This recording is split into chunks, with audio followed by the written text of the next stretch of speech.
Run, run, run, run.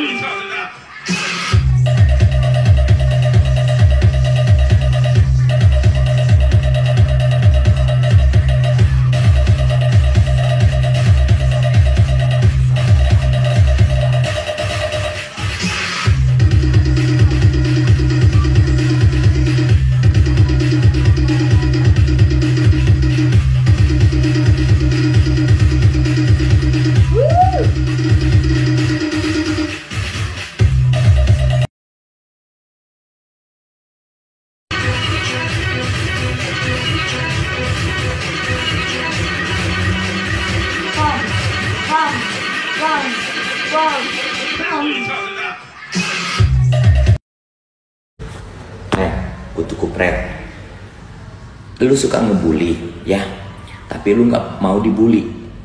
Lu suka menghina keluarga orang, menghina orang itu ya, tapi keluarga lu nggak mau digituin. Dan ada juga orang yang berkomentar ya tentang adanya pembulian di luar. Lu bilang, ih kasihan banget ya orang itu dibully sampai bundir lah, sampai inilah, sampai itu. Nah itu lu tahu, tapi itu juga lu lakuin ke orang. Lu suka ngebully orang, tapi lu nggak sadar diri ya. Coba deh lu minum obat biar otak lu ini kayak bening gitu ya. Jangan apa-apa kayak suka komentarin orang yang udah kena bully, orang yang udah metong perkara di bully sampai bundir, terus lu menyalahkan orang yang ngebully itu, tapi lu nggak sadar lu juga yang suka ngebully orang. Tuh itu pelajaran buat lu juga.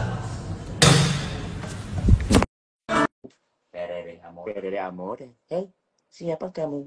Kalau nonton Nado sukanya bilang enggak dikit. Produk apa nih? Produk yang kayak tadi malam. Oh, emang udahlah. Kamu tahu nggak, dari 1000 omongan dia yang bisa dipercaya cuma 1 biji dari 1000. Udah, sisanya adalah fitnah belaka, bohong belaka. She's always fucking liar, ya. She's liar, ya. She's never talk true, ya. Dia itu emang always lying, ya. Banyak kok gas. Maksudnya CNN juga suka banget ke. Lah itu memang kerjaannya dia kan, Kak. Giliran dia digituin, dia suka hina-hina orang. Tapi giliran dia dihina sama orang, dia nggak terima. Ya itulah manusia munafik kayak begitu. Kalau hina orang paling bisa. Kalau jadian dihina orang, pun endorse Paloma berapa? 25.000. Murah kok gue. Udah muak banget bahas RM. Iya. Semacam NPD berat ya di atasnya. Kamu tahu kalau ada di atasnya.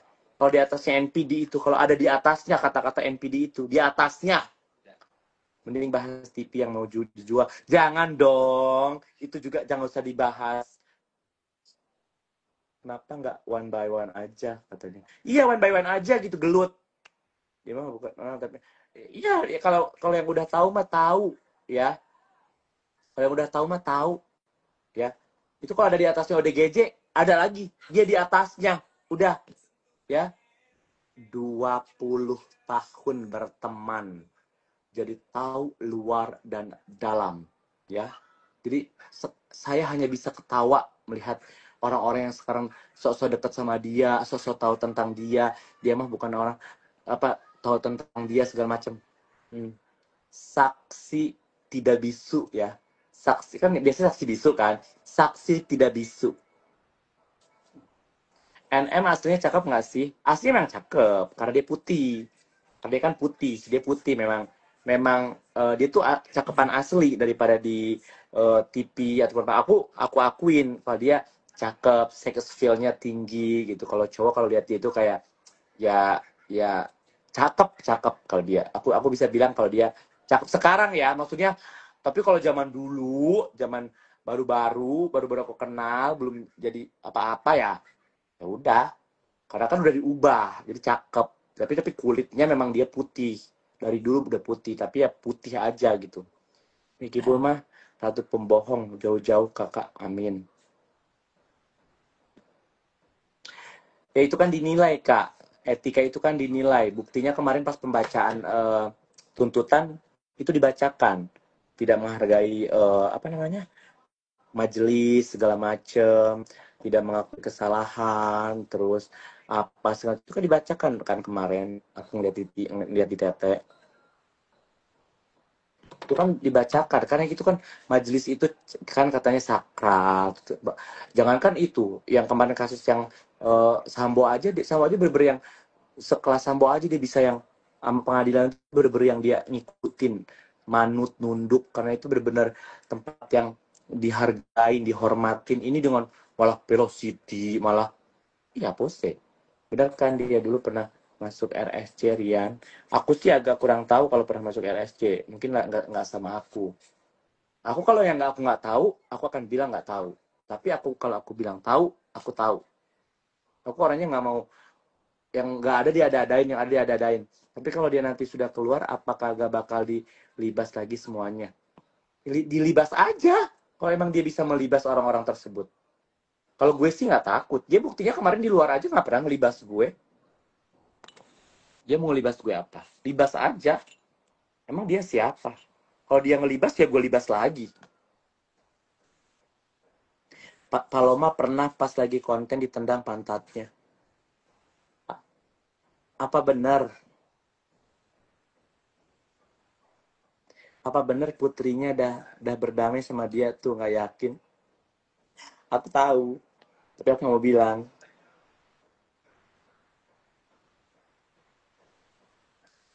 Aku tahu, tapi aku nggak mau bilang.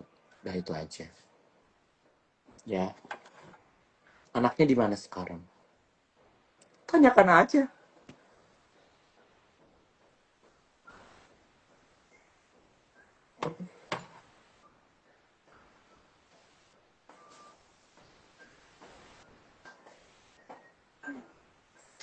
Kere, cerang. Kata Ganes. Kere. Gun.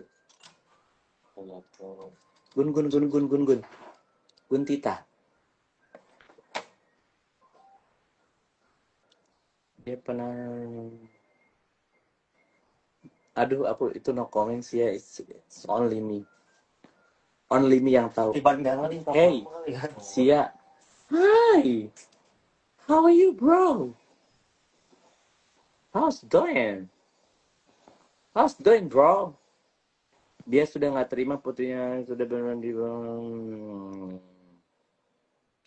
kalau masalah itu no comment ya karena itu anaknya juga dulu kesayangan aku karena aku juga suka urus-urus dia gitu jadi aku kalau ngomongin masalah putrinya enggak deh. I'm in Jakarta meet up fellas. Which Jakarta you are right now? Huh? Which part of Jakarta? Let's meet up.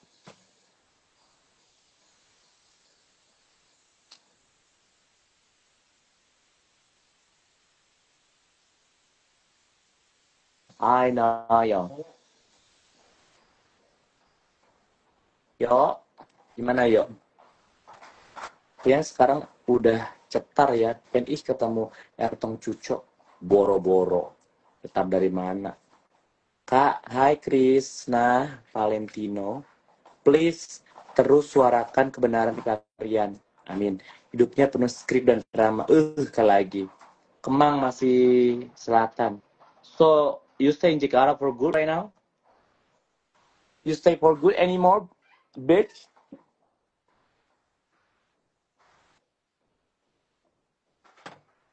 And food business? And morning? You stay for good in Jakarta or just for holiday? Because before you stay in Bali, right? Bener tuh sih bahasa Inggris Eko tuh ala-ala bahasa Inggrisan. No, bule. Almost.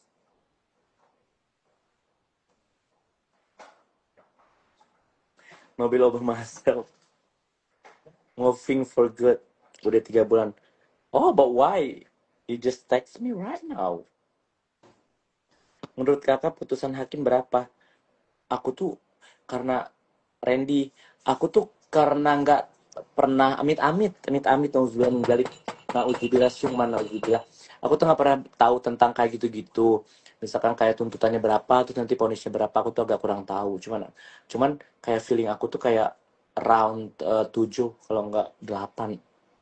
Kayaknya ya, tapi nggak tahu, bisa aja 5, bisa, aku nggak tahu lah. Bisa aja bebas. Katanya bebas karena mau liburan kan, mau liburan ke Paris, ke Inggris, ke Jerman, ke Jeruji. Hmm, hmm, hmm.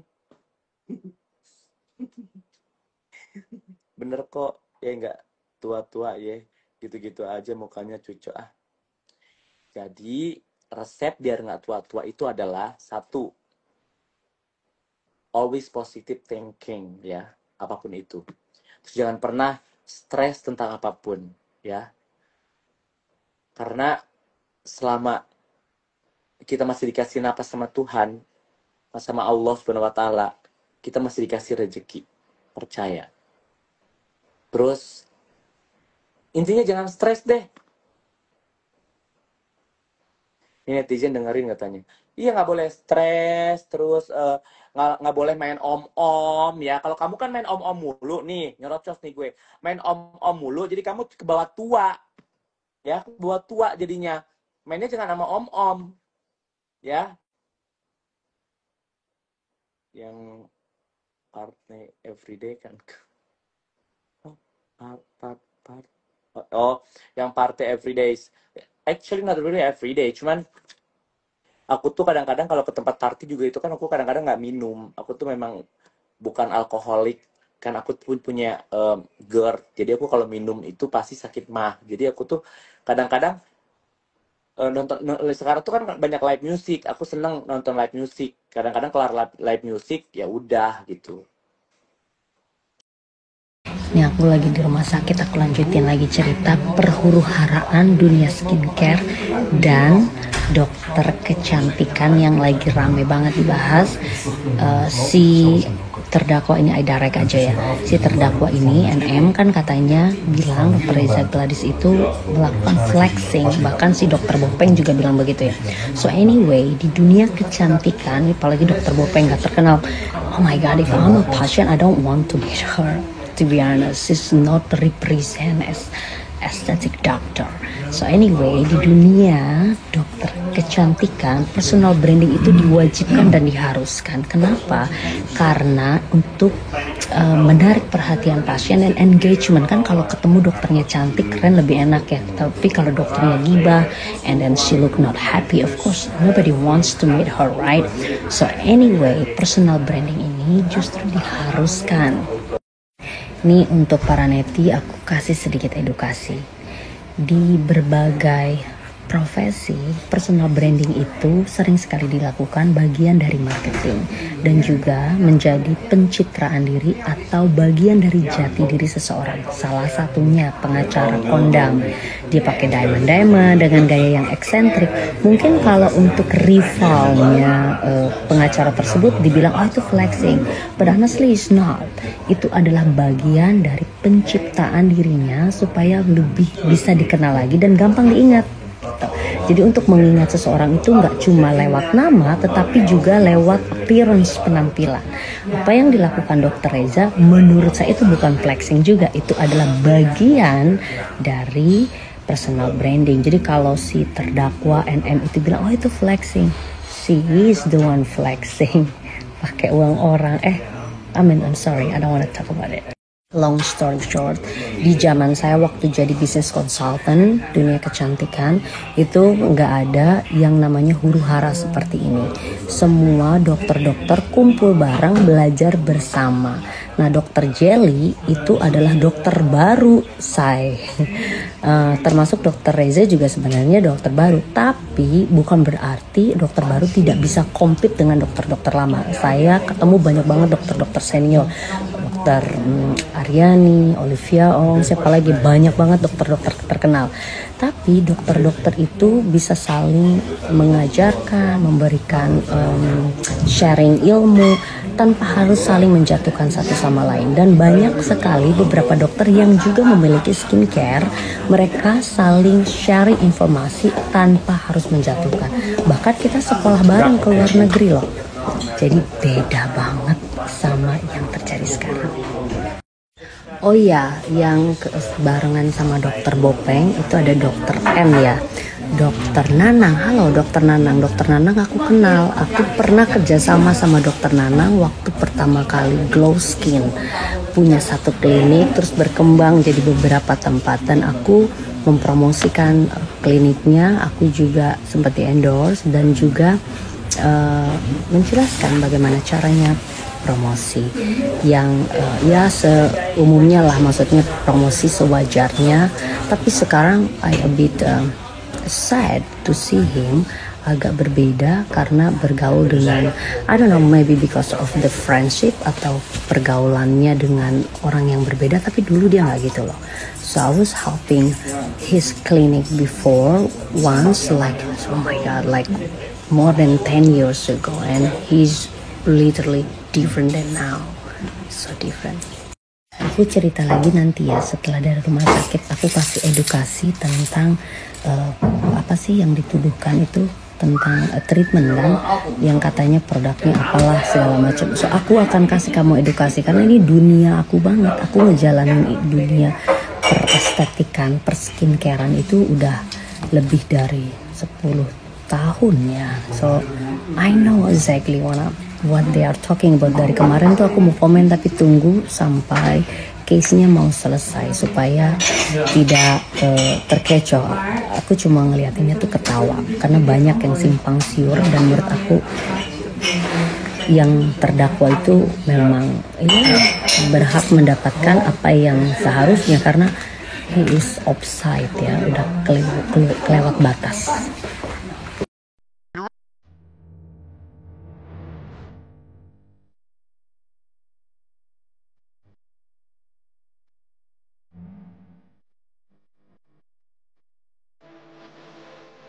Oke, udah keluar dari rumah sakit. Sekarang kita lanjutin lagi bahas tentang skincare dan juga klinik kecantikan. So anyway, dokter Jelly yang temannya NM yang terdakwa itu, aku pernah ketemu satu kali. I don't know where exactly the place is, tapi di luar negeri, either Malaysia atau Korea, I forgot exactly. But kita ada di satu. Jadi dokter-dokter kecantikan itu sering banget diundang sama produk untuk datang ke satu seminar. Jadi kalau misalnya nih contoh-contoh menggunakan produk Restylane misalnya, paling banyak itu dapat poin, nanti si Restylane itu kirim dokter-dokter tersebut untuk ikut seminar belajar tentang filler, tentang ini, tentang itu, dan di dunia kecantikan itu umum sekali. Nah, salah satunya si dokter ini aku pernah ketemu di salah satu seminar. I forgot exactly produknya produk apa, tapi dia ikut salah satu seminar. Nah, kenapa aku ingat? Karena dia pernah diusir sama salah satu profesor. Jadi dia tuh dokter baru waktu itu. It was like few years ago, lama banget, lebih dari 8 tahun yang lalu. Jadi dia sempat diusir sama salah satu pembicara karena waktu seminar itu semua dokter ngedengerin dia nge-vlog, which is nggak etis ya. Sampai akhirnya si profesor itu bilang gini, if you wanna be a doctor, you allow in this room, but if you wanna be a influencer or an artist, you better get out from this room.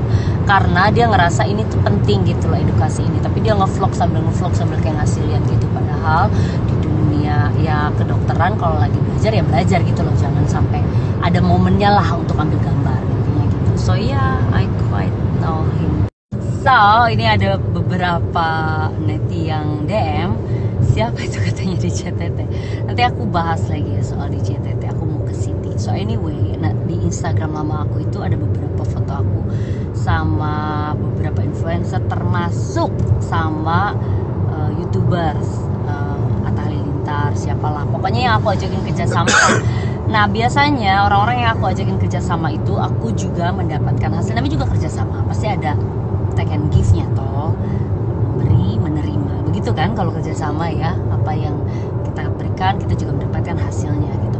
Nah, hanya si di JTT ini aja aku nggak dapetin hasilnya, yang ada malah keluar duit gitu.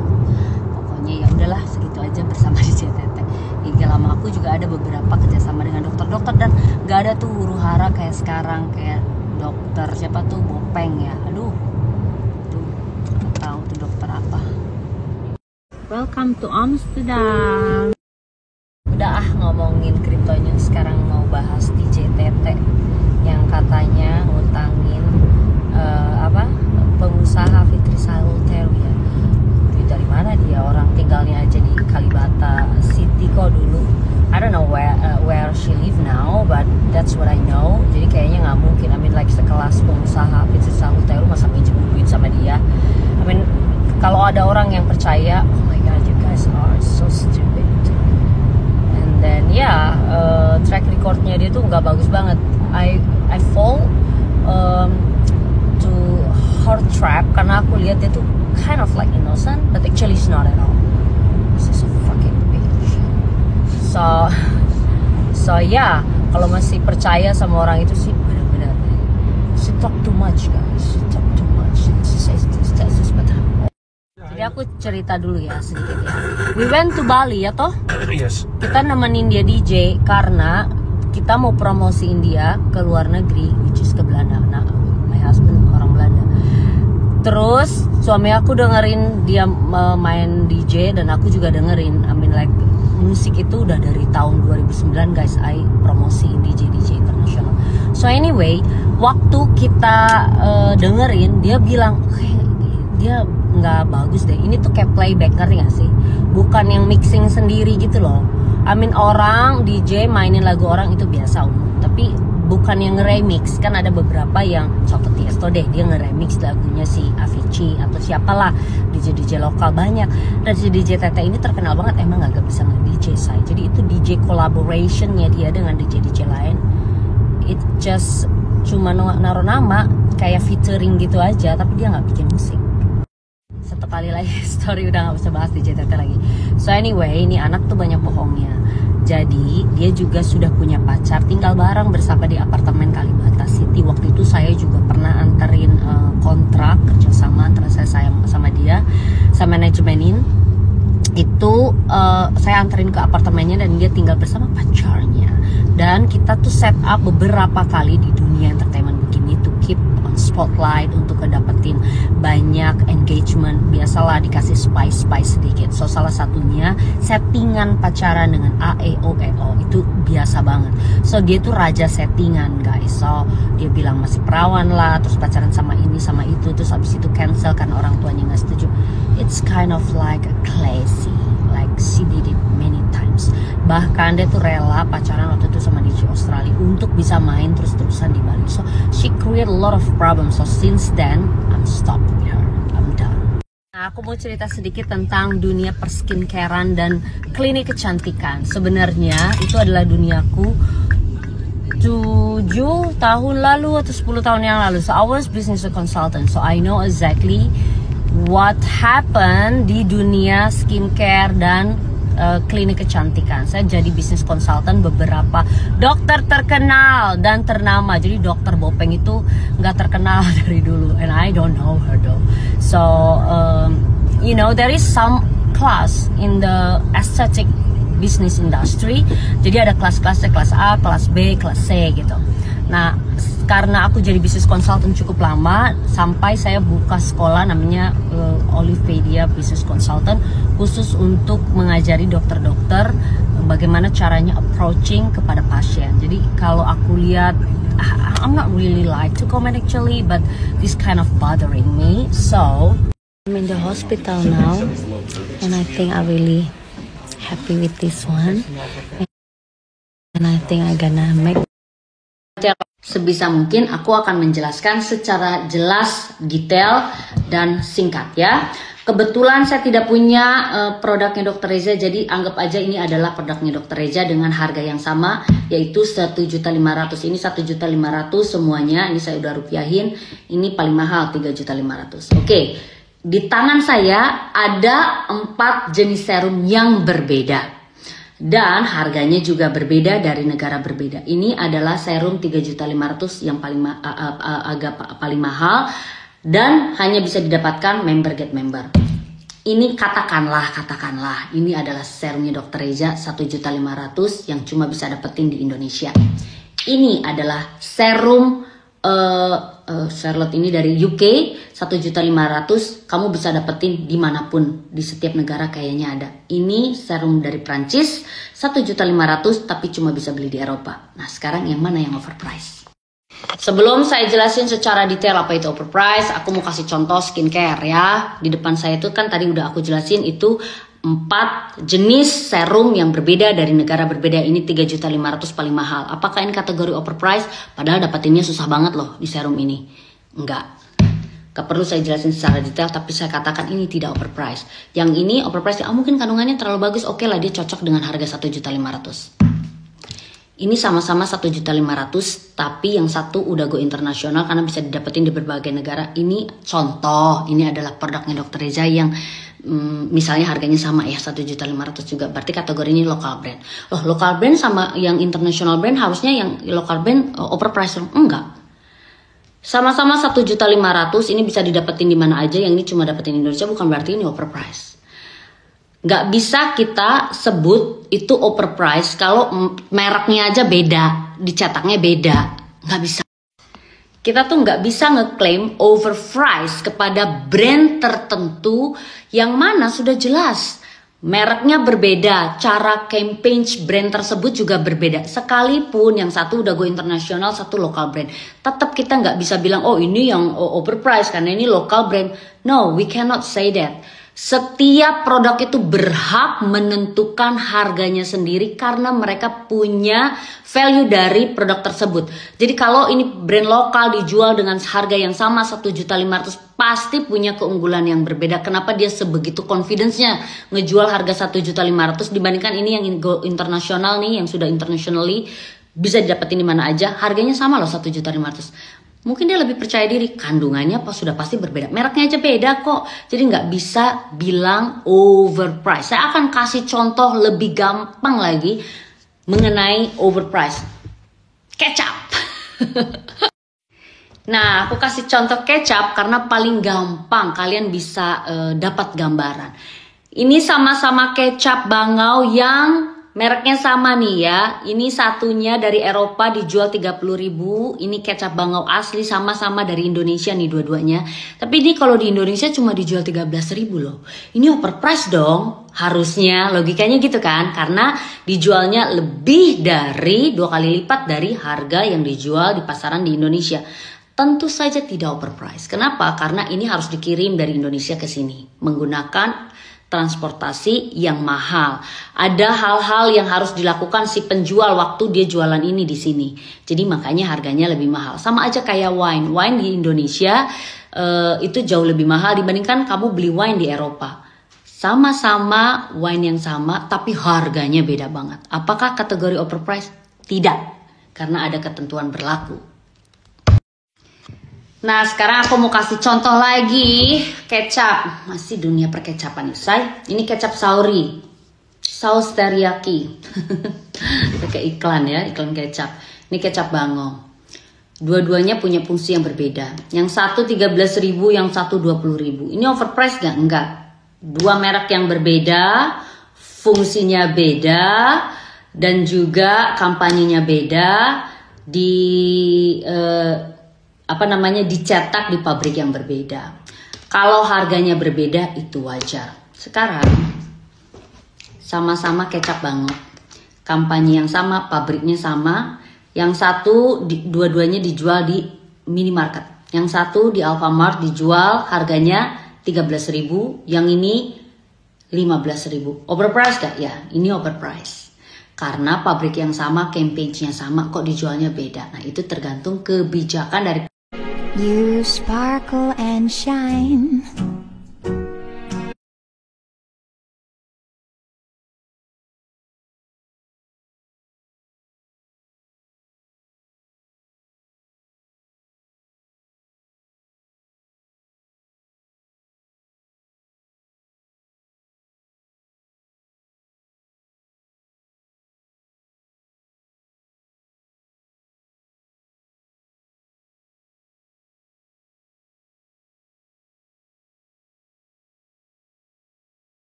Aduh, sesama sampah nggak mau satu frame guys.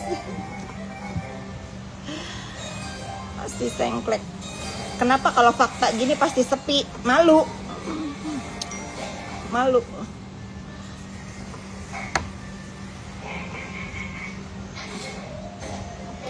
Saya masih berlaku kok sayembara itu, tapi kalau masalah yang uang jasa lawyer yang dititip ke saya itu, saya kan punya kronologis ceritanya. Memang dia nitip ke saya untuk diterusin ke lawyernya, ke lawyer yang saya kenalin. Karena waktu itu kalau nggak salah, karena kalau saya nggak ngerti sih kalau masalah urusan kerjaan-kerjaan gitu, karena bayar keamanan itu harus cash. Mereka kan kadang-kadang nggak punya rekening ya, kayak orang-orang yang ngejaga keamanan itu sehari itu harus berapa puluh juta gitu loh. Kalau nggak salah 3 bulanan mereka sudah kerja. Udahlah, urusan receh guys, itu mah urusan receh ya.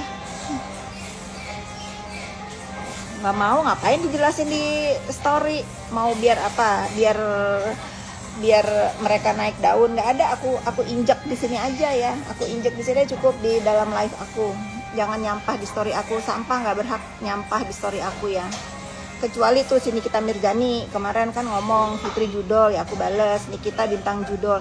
Aku tuh nggak pernah bilang si Nikita admin judol. Aku selalu bilang si Nikita Mirzani itu bintang judol, artis bintang judol. Nggak salah kan? Jadi kalau dia bilang sejak kapan kakak Niki, lu aja yang main ketik.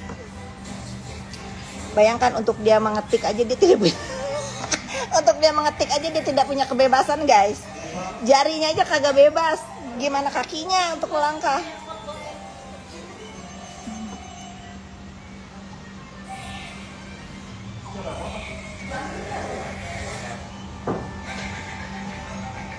Pokoknya kalian nih follow ya si Fakta Sidora ya. Tapi Fakta Sidora nih, kalau kamu meluruskan berita, aku acungin 2 jari ya. Tapi kalau kira-kira nggak ada tanda yang aling-aling lalu kamu membuli juga jangan ya, nggak boleh ya. Tapi kalau kamu misalnya memirroring orang yang ngebully orang lalu kamu bales tuh rasanya dibully itu gimana, boleh. Tapi kalau si Fakta Sidora ini kan dituduh-tuduh nih, katanya akun pembela saya tidak pernah mau dibela sama akun apapun karena saya masih punya jari dan mulut saya sendiri masih bisa ya, jadi saya nggak perlu dibela-bela sama akun-akun yang nggak ada manusianya. Tapi kalau si Fakta Sidora ini mau mirroring, misalnya ada orang nih ngebully, nah kamu misalnya memberikan pelajaran ke orang yang ngebully, dibully itu rasanya gimana sih, nggak enak kan, nah itu boleh ya. Tapi kalau kamu nggak disenggol lalu kamu bacok, itu nggak boleh ya. Apalagi berkaitan dengan diri saya, karena kayak hari ini saya meluruskan berita tentang si Dinar Candy, nggak perlu orang lain, mulut saya masih bisa meluruskan ya, meluruskan masih bisa. Atau siapa, si Nikita misalnya ketik-ketik, saya masih bisa pakai jari saya sendiri ngetik-ngetik ya. Saya bukan kayak si gerombolan pemeras itu, saya bukan kayak sindikat pemeras itu harus pakai tangan orang lain untuk ngebales. Saya itu pejuang di garis depan, kalau istilahnya apa tuh? Dengerin kalian ya. dengerin nih, simak ya.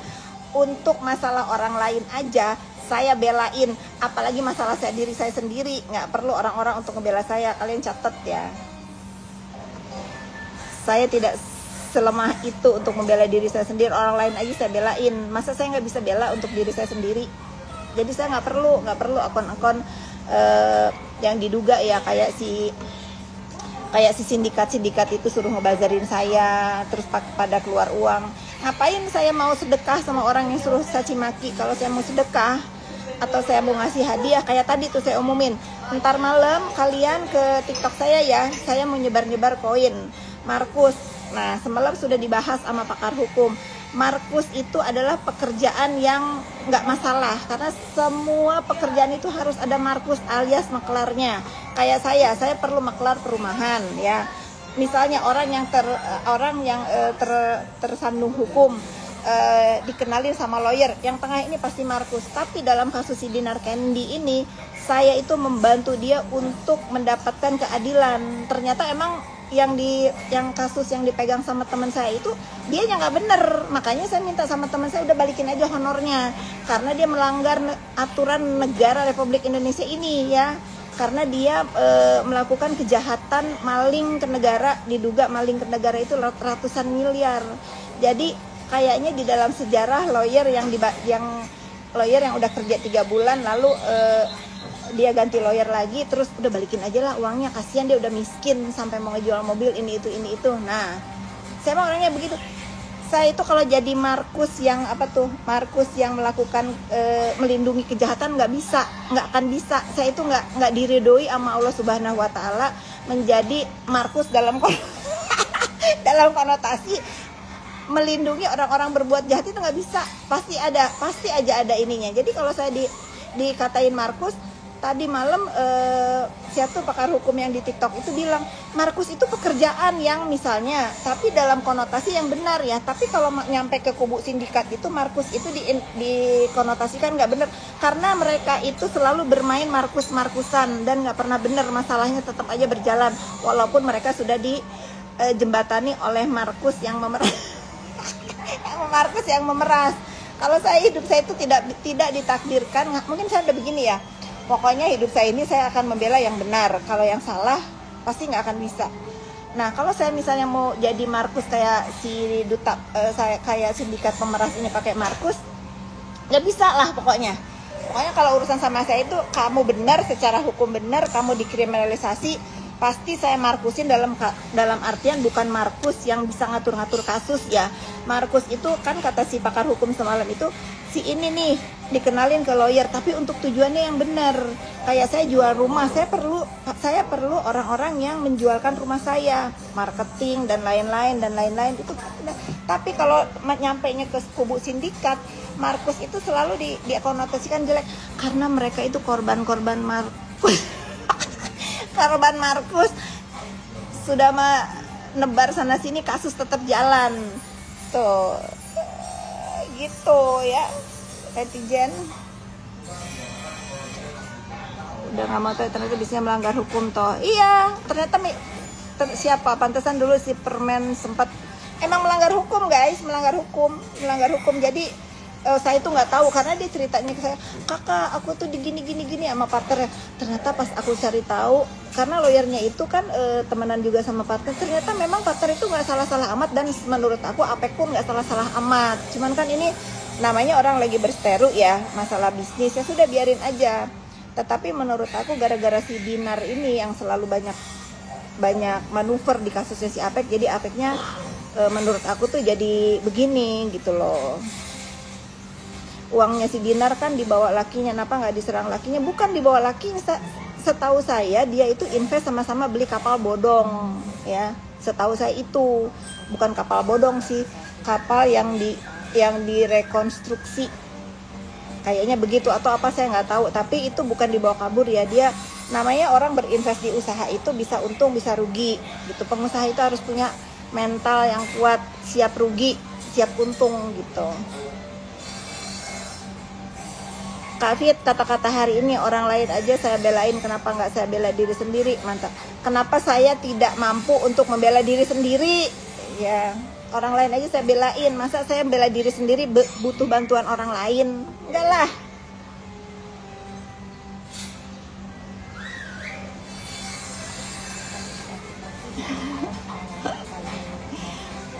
Gitu guys, apalagi yang harus saya klarifikasi? Miring dulu.